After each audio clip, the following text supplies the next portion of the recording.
Fruto do voto, 1 Samuel, capítulo 1. Sugiro que vocês façam a leitura desse texto. Eucana era casada com Ana e com Penina, até aí tudo bem, porque a poligamia era reconhecida e regulamentada. O problema familiar se dava justamente pelo fato de Ana ser estéril e Penina importuná-la, a ponto de deixá-la irritadíssima. Nem a predileção de Eucana por Ana aplacava a amargura do seu coração. Ora, você ser privado de algo significativo para a sua vida, ainda ter alguém para te importunar é brincadeira de criança que em gente grande dói e dói muito.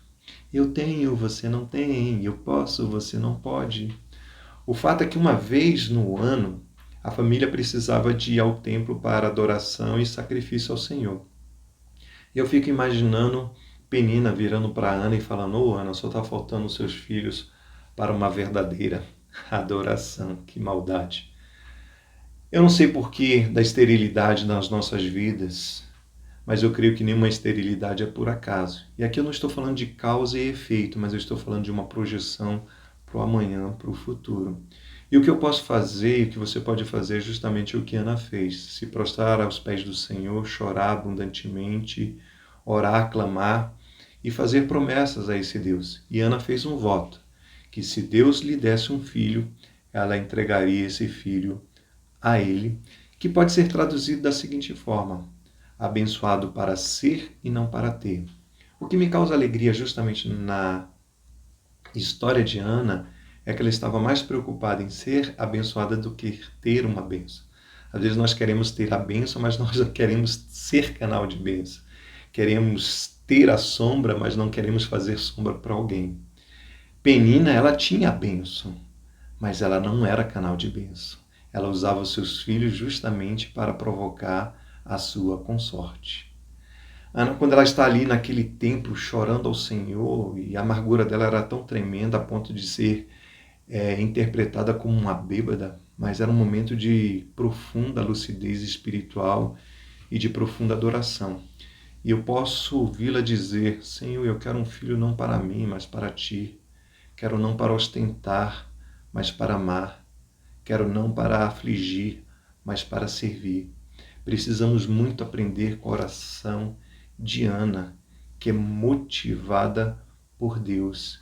E a sua resposta é certa e, em muitos casos, imediata.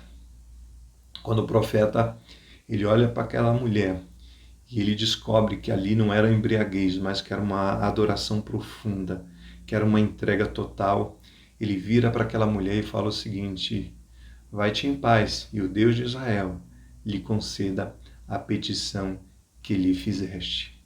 Ana se levanta daquele lugar, come, bebe, toma o seu caminho para casa, e o seu semblante já não era mais triste, era um semblante de alegria. É assim que procede quem é canal de bênção. Um outro aspecto do voto de Ana é justamente a provisão na casa de Deus. Ora, Ana ela concebeu e deu à luz a um filho. E depois do período de desmame, ela pegou aquele filho e foi até o templo. Eu imagino o caminho, as emoções, os sentimentos que tomavam a mãe e o filho. E chegando ali junto ao profeta, ela diz: meu Senhor, tão certo como vives, eu sou aquela mulher que esteve aqui contigo. E por este menino orava eu. Eu creio que talvez ele dê um sorriso e um abraço fofo em Samuel. E o desfecho da história poderia ser justamente o seguinte: Samuel servia ao Senhor juntamente com Eli e os seus filhos.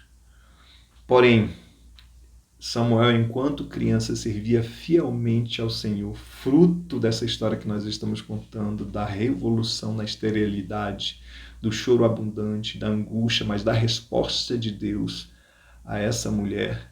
Em nítido contraste, Ofni e Finéias, filhos do profeta Eli, abusavam do seu ofício junto ao templo e cometiam crimes diante do Senhor e, o que é mais grave, contra o Senhor. E quando o Senhor aceita o voto de Ana, eu creio que ele já tinha um propósito para a vida de Samuel. E eu creio que Ele também está nessa hora a provocar em nós promessas que vai redundar em vida eterna, em frutos para a vida eterna. Ana, ela não podia dimensionar o valor da sua entrega. Nós não podemos dimensionar o valor da entrega que damos a Deus. Até porque nós vemos em parte e Deus vê o todo. Eli, em determinado momento, ele honrou mais aos seus filhos do que a Deus. Ele foi conivente com o erro dos seus filhos e o seu fim foi trágico. O fim da sua casa foi horroroso. Foi a destituição do ministério profético da sua casa e morte. Ana, por sua vez, ela honrou o Senhor de uma forma tremenda e poderosa.